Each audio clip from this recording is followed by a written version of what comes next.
Hi friends, எல்லாம் நல்லா இருப்பீங்கன்னு நினைக்கிறேன். இன்றைக்கி நம்ம என்ன பார்க்க போகிறோம் அப்படின்னா, நான் என்னோடய வீட்டில் வெள்ளிக்கிழமை இந்த மாதிரி தான் எப்பயுமே பூஜை பண்ணுவேன். அதை ஒரு வீடியோவாக உங்களுக்கு கொடுத்துருக்கேன். இன்றைக்கி பார்த்தீங்க அப்படின்னா எனக்கு கொஞ்சம் பூ இதெல்லாம் கிடைக்கல. நான் ரெகுலராக பக்கத்தில் அரளிப்பூ இருக்கும், அதையே பறித்து சாமி ஃபோட்டோக்கெலாம் வச்சுருவேன். வெயில் காலம் வரவுமே அந்த பூவெல்லாம் கொஞ்சம் காயிற மாதிரி நல்லா பூக்கள் என்னவோ அந்த செடியெல்லாம் கட் பண்ணி விட்டுருக்காங்க. அதனால் பூ கிடைக்கல. கொஞ்சம் ஒரு 3 பூ மட்டும் இருந்தது. அந்த இருக்கிற பூவை மட்டும் வச்சு சாமி கும்பிட்டுக்கலாம் அப்படின்ட்டு இன்றைக்கி கொஞ்சம் சிம்பிளாக தான் சாமிக்கு பூவெல்லாம் அலங்காரம் பண்ணியிருந்தேன். அதே மாதிரி நம்ம எப்பயுமே பூஜை பண்ணும்போது வீட்டில் சாம்பிராணி காமிக்கிறது அவ்வளோ ஒரு நல்லது. நம்மளால் டெய்லி சாம்பிராணி எடுத்துக்க முடியலை அப்படின்னாலும் வாரத்தில் 2 நாள் செவ்வாய்க்கிழமை வெள்ளிக்கிழமையாவது இந்த மாதிரி கட்டி சாம்பிராணி நம்மளுக்கு கடையில் கிடைக்கும். அதை வாங்கி இந்த மாதிரி பவுட்ரு பண்ணி ஒரு டப்பாவில் போட்டு வச்சுட்டு வெள்ளிக்கிழமை இந்த மாதிரி சாம்பிராணி வீடு ஃபுல்லாகவே காமிச்சோம் அப்படின்னா பாசிட்டிவ் வைப்ஸ் ரொம்பவே நிறைஞ்சிருக்கும். உங்களுக்கு நீங்கள் அதை செஞ்சு பார்த்தாலே தெரியும்.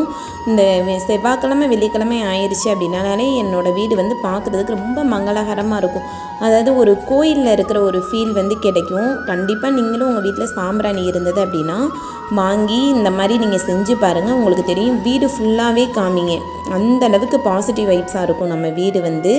அதே மாதிரி சாமி கும்பிடும்போது நான் எப்பயுமே ஒரு டவல் வச்சுக்குவேன். அந்த டவலை விரித்து கண்ணை மூடி உட்காந்து என்னோடய குலதெய்வத்தையும் சரி என்னோடய இஷ்ட தெய்வங்களையும் நினச்சி ஒரு 10 நிமிஷமாவது பூஜை ரூமில் உட்காந்துருவேன். எனக்கு அந்த மாதிரி சாமி கும்பிட்டா தான் மனசுக்கு ரொம்பவே திருப்தியாக இருக்கும்.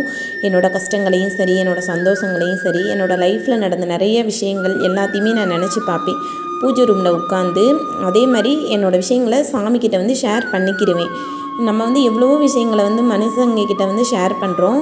அதே மாதிரி நான் கடவுள்கிட்ட எனக்கு ஷேர் பண்ணுறது ரொம்பவே பிடிக்கும். நம்மளோட லைஃப்பில் இவ்வளோ தூரம் இருக்கும் அப்படின்னா அது நம்ம தெய்வத்தினால மட்டும்தான். என்னோட நம்பிக்கை அதுதான்.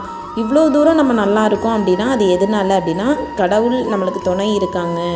அதனால தான் நம்ம இவ்வளோ தூரம் லைஃப்பில் நல்லா இருக்கோம். நம்ம கேட்குறது எல்லாம் கிடைக்கிது அப்படின்னா நம்ம கடவுள்கிட்ட எந்த அளவுக்கு நம்ம ரொம்ப அவங்கள உருகி மனதார வேண்டுமோ கண்டிப்பாக நம்மளுக்கு அந்தளவுக்கு நல்ல விஷயங்கள் நடக்கும்.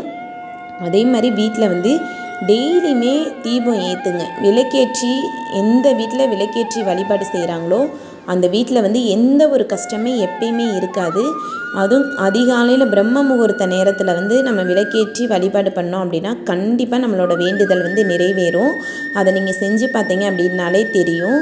அதே மாதிரி நிலைவாசலையும் மங்களகரமாக வச்சுக்கோங்க. அதில் கதவுலேருந்து நம்ம குலதெய்வத்தோட பேரையோ இல்லை உங்கள் இஷ்ட தெய்வத்தோட பேரையோ எழுதி வச்சுக்கோங்க மஞ்சளில்.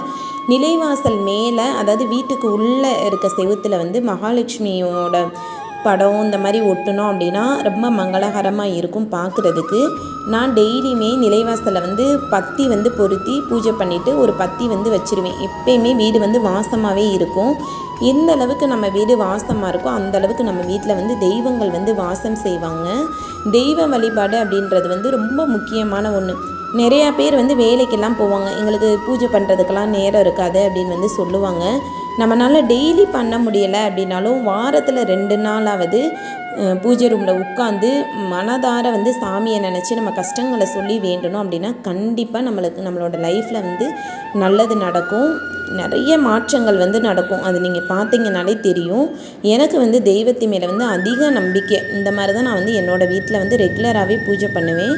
மனசார ஒரு அதுக்குன்னு டைமிங் ஒதுக்கிடுவேன். வெள்ளிக்கிழமையெல்லாம் ஆயிடுச்சு அப்படின்னா ஒரு அரை மணி நேரம் பூஜைக்காக டைம் ஒதுக்கி நான் டெய்லியுமே இந்த மாதிரி தான் ஃபாலோ பண்ணிகிட்ருக்கேன். இன்னும் நான் அடுத்தடுத்த வீடியோவில் நான் நிறைய உங்களுக்கு கொடுக்குறேன். உங்களுக்கு இந்த வீடியோ பிடிச்சிருந்தது அப்படின்னா மறக்காமல் நம்மளோட சேனலை சப்ஸ்கிரைப் பண்ணுங்கள், கமெண்ட் பண்ணுங்கள், ஷேர் பண்ணுங்கள். இதே மாதிரி அடுத்த வீடியோவில் பார்க்கலாம். ஓகே ஃப்ரெண்ட்ஸ், பாய்.